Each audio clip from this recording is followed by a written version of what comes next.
નમસ્કાર દર્શક મિત્રો, આપ જોઈ રહ્યા છો i7 ન્યૂઝ ગુજરાતી। હું છું પાયલ બામભણિયા। તો જોઈએ આજના મહત્વના સમાચારમાં।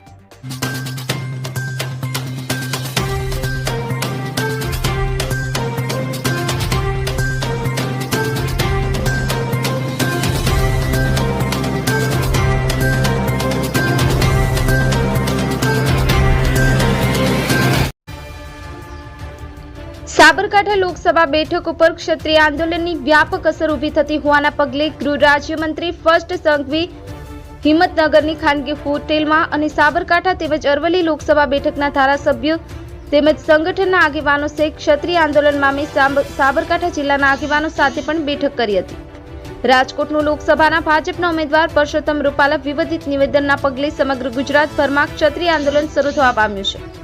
જોકે સાબરકાંઠા લોકસભા બેઠક ઉપર તેની વ્યાપક અસર દેખાતા આજે ગુજરાતના ગૃહમંત્રીએ હિંમતનગર ખાતે ખાનગી હોટેલના સ્થાનિક ધારાસભ્ય સહિત સંગઠનના આગેવાનો અને ક્ષત્રિય સમાજના આગેવાનો સાથે બેઠક કરી હતી।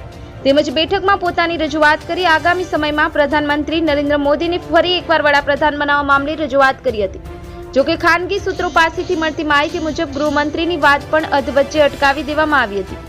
તેમજ ક્ષત્રિય આગેવાનોએ પોતાની રજૂઆતમાં પુરુષોત્તમ રૂપાલાની ટિકિટ રદ થવામાં રજૂઆત કરી હતી, જેના પગલે વધુ એક બેઠક અને રહી હતી। જોકે ત્યારબાદ ગૃહમંત્રીએ આ મામલે પૂછતા તેમણે એક પણ શબ્દ બોલવાનું ટાળ્યું હતું। જોકે આ મામલે ગુજરાત સરકારના પૂર્વ કેબિનેટ મંત્રી તેમજ ઈડર ધારાસભ્ય નિવેદન આપતા જણાવ્યું હતું કે હાલમાં ચૂંટણી મામલે ધારાસભ્ય સહિત સંગઠનના આગેવાનોએ છેલ્લા વર્ષોમાં કરેલી વિકાસની વાતને રજૂ કરી પ્રધાનમંત્રીને ફરી એકવાર વડાપ્રધાન બનાવવામાં કામે લાગ્યા છે। જોકે ક્ષત્રિય આંદોલનની અસર કેટલી થાય છે એ તો આગામી સમય બતાવશે। Bureau chief Hasmukh Prajapati, i7 news Gujarati, Sabarkantha. Bharatiya Janata પાર્ટીના કાર્યકર્તાઓ નેતાઓ છેલ્લા એક વર્ષથી કામે લાગ્યા છે, ત્યારે આજની બેઠકમાં અમારા પ્રદેશના મહામંત્રી આદરણીય રત્નાકરજી, પ્રદેશના મહામંત્રી ભાઈ શ્રી રજનીભાઈ જેઓ પ્રભારી છે, અને હર્ષભાઈ સંઘવી પ્રત્યેક જિલ્લામાં જાય છે। પ્રત્યેક જિલ્લામાં સંગઠનમાં શું કામગીરી થઈ અને કઈ કામગીરી બાકી છે અને કેટલા સમયમાં પૂરું થશે। ચૂંટણી છે એટલે સ્વાભાવિક ઉત્તેજના પણ હોય, અને એટલા માટે જે કામો બાકી રહ્યા છે એ કામો કેવી રીતે ઝડપથી પૂરા કરવા અને ભારતીય જનતા પાર્ટીનો ઉમેદવાર જીતે એ દિશાની માત્ર સંગઠનાત્મક આ બેઠક છે, જેમાં મારી હાજરી હતી ને અમે અમારા મત વિસ્તારમાં જે કરેલા કામો છે, લાભાર્થીઓનું સંકલન કર્યું છે, સંમેલનો કર્યા છે, અને એ કામમાં અમે લાગેલા છીએ। વચ્ચે જે વિરોધ થયો વડાલીમાં એ મુદ્દે કઈ ચર્ચા? આમાં સ્વાભાવિક રીતે શું છે કે અત્યારે ક્ષત્રિયોનું આંદોલન ચાલે છે, જે વિશે લઈને આખું ગુજરાત જાણે છે। હું માનું છું એક ક્ષત્રિય સમાજ એ રક્ષણ કરવાવાળો સમાજ છે, હિન્દુ ધર્મમાં અને સનાતન ધર્મમાં માનવાવાળો સમાજ છે।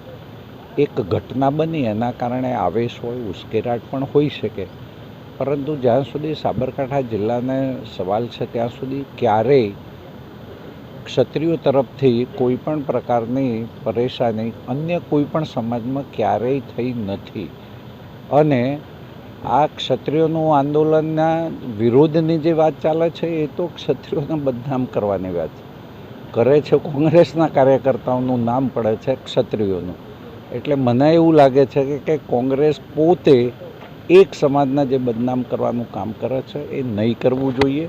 બધાને સાથે રાખીને ચૂંટણી છે, બધા પોતપોતાની વાત કરે, પોતાના વિષયની વાત કરે, પોતાના પક્ષની વાત કરે, કોઈ સમાજને ટાર્ગેટ કરીને આપણે વાત કરીએ તો મને લાગે છે કે બરાબર નથી। જે એ મુજબની કોઈ ચર્ચા મારે બેઠકમાં નથી। લાઈક કરો, શેર કરો, સબસ્ક્રાઇબ કરો i7 ન્યૂઝ ગુજરાતી।